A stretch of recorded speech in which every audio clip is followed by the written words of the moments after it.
Hey guys, it's Rachel from Thelittlereadinglamb, and today I have a book review on Jaws by Peter Benchley. And this is not the book-to-movie adaptation, this is the original text. At least I think so. It's a pretty beat-up book. It's actually a copy from 1974, and I'm pretty sure that was the year of publication. But yes, this book is, if you don't know, it's basically about one day at this small island, Amity, a shark, a great white shark. I'm pretty sure that's the classification of shark. I keep getting them mixed up because they have different things. But basically, it comes and eats somebody, and it just keeps terrorizing. So Chief Brody wants to put a stop to this, and that's basically the gist of the book. So, yes. Basically, I did a lot of research on this book and also the movie. I read the whole Wikipedia page on both the movie and the book, and it was really interesting. So I looked at both Wikipedia pages of the movie and the book, and I was comparing and contrasting, and it was just really interesting to read all that stuff, and I learned a lot about the movie. And at the end, if I remember to put this in, I'm going to put a few things I learned from either the movie facts or book facts. And I found it really exciting, and I'll tell you when that happens, because obviously it'll contain spoilers, obviously, from both book and the movie. So basically, yes, to get into the book review, plot I gave a 4 out of 5. I'm just looking down at my agenda, by the way. I don't remember if I said that, my camera cut me off. So anyway, plot was really good. I expected the plot not to be as, I find the movie is very just focused on, let's get this shark, let's kill this thing. But I found the book takes its time and, develops the world and the characters, and you kind of get more of a storyline, I find, than the movie being so straightforward on one thing. You kind of get different perspectives, if that even makes sense. But I really like the story. It was really good. The last 150 pages or so was when the real action came in. I think it's 150. It could be 100 or so. And also, some things I found disturbing why I didn't quite get a 5 out of 5 was that the ending I found was very vague. It kind of reminded me of this book I read last winter. It had a wintry cover on it, and I think the last name was Northrop or something. If you know what book I'm talking about, leave it in the comments below, and I'll either confirm or deny so other people will know what I'm talking about. But yes, the ending was very vague. I didn't really like that much, and some disturbing things in the book for people. One of them was when Ellen was talking to Matt Hooper. She said some pretty disturbing things I really didn't want to hear. So yeah, it was a little disturbing for me.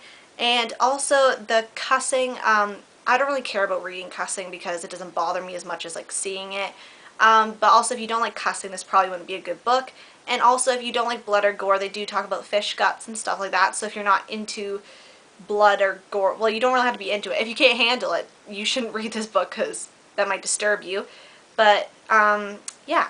So characters I found were 4 out of 5. I thought the characters were really well developed.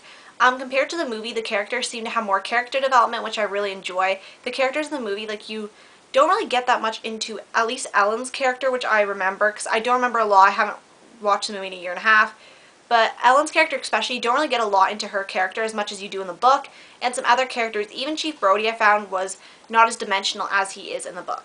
The cover I give a 5 out of 5 because this is the iconic cover. When I picture Jaws in my head, this is what I picture this cover.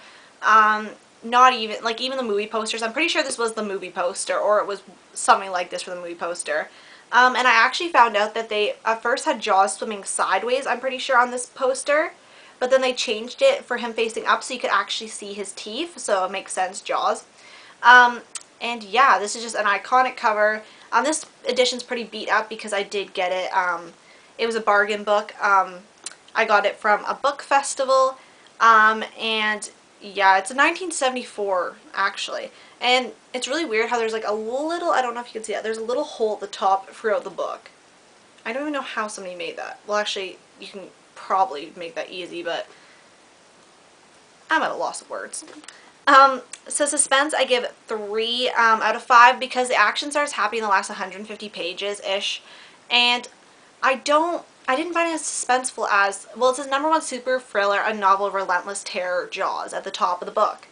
But also, considering the fact that this was made in the 1970s, horror genre has definitely expanded, and also with with all not CGI, but with making Bruce, which is what they call the shark in the movie, with having that and new technology and stuff, the movie would have made it even scarier. But nowadays with all the CGI effects and stuff, it doesn't really faze me as scary, but also at the same time I can see how it's scary, especially if you live somewhere near an open body of water. You always go to the beach. Personally, I do not live near, well, I do live near, kind of near a beach, but I don't go to the beach. So that wouldn't really scare me. There's no sharks in that water, so that wouldn't even scare me anyway. But I can kind of get where some people would be scared. The suspense was pretty good, but also, like I said, the first 100 or so pages were just basically making the story up, which I do enjoy that. I'm not a big action fan because it's harder for me to picture it in my head. I don't know why. I just kind of have a block when it comes to it. Sometimes I glaze over the words. But I really liked the whole package of the book, having the action at the end and the introductions at the beginning, because it could really build up and kind of see where the characters were coming from. So overall, I give it a 3.5 out of 5. I absolutely love this book. It was really good. I wouldn't read it right away because, like I said, the ending a little bit disappointed me. But I would definitely read it in the near future. Probably not in summertime because I don't really read summer books at summertime. Well, I do read summer books, but I like reading this in spring because if it did scare me, at least I have a few months to cool off before I go in water. I don't even plan on going to a beach or anything, and my pool doesn't have any sharks in it, clearly, so it won't scare me that bad. But there is some parts that definitely did give me a little spook, especially when you're in Jaws' perspective. So yes, that was my book review on Jaws by Peter Benchley, and I hope to pick up the sequel this month or next month. I have it on my shelf. I know the sequel also isn't written by the same author, so I'm going to be really interested to contrast and compare between the original text and the spin-off. Well, I'm not really spin-off, but the sequel, which is written by another author. So some facts I found out about the movie first. I'm more about the movie than the book, actually. The movie and the book were quite different, though. But also this part contains spoilers, so if you have not read the book or watched the movie, or you just don't want to hear about this, I want to thank you guys so much for watching, and I'll see you guys later. But yeah, now we're going to spoiler territory. So I found out that the Jaws movie franchise has grossed over $400 million. I think it's actually surpassed that. That might have just been certain box offices. I'm not sure. It's just the franchise total. Also, Peter Benchley was actually in the movie. He played a reporter on the beach, which I didn't know, and I'm going to have to go back and look because I didn't know what he looked like. I knew there was a book out, but yeah, I found that really interesting. Also, I found out, I think it's Roy Schneider who played Chief Brody. He didn't want to be in the second one, but he had to settle a contract dispute with Universal or something like that, so he was put in the second movie.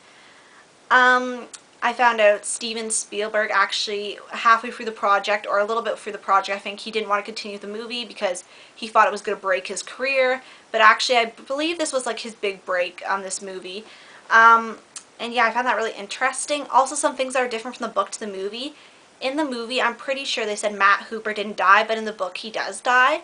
And also they skipped the whole diving scene cage because he went down a diving enclosed diver's cage to see the shark, and that's how the shark got him. In the book and movie, Quint dies both times. In the book, it's kind of glazed over. You don't really understand if he dies at first, but if he's in the shark's mouth, I can kind of guarantee that he's dead. If you've seen the fourth movie at the end, that's clearly not the case sometimes. I won't go into that because that movie just gets me angry. But yes, there were so many interesting things, and also Ellen's character, I'm pretty sure, was the one who stayed through. I think maybe she was in the fourth book, the actress who played her, but I mean the fourth movie, but I'm not 100% sure. And yes, that was basically it about all the Jaws stuff. I found out that was really interesting that I could remember off the top of my head. I want to thank you guys so much for watching, and if you've read this book, let me know what you think of it down below in the comments, and I'll see you guys later. Bye!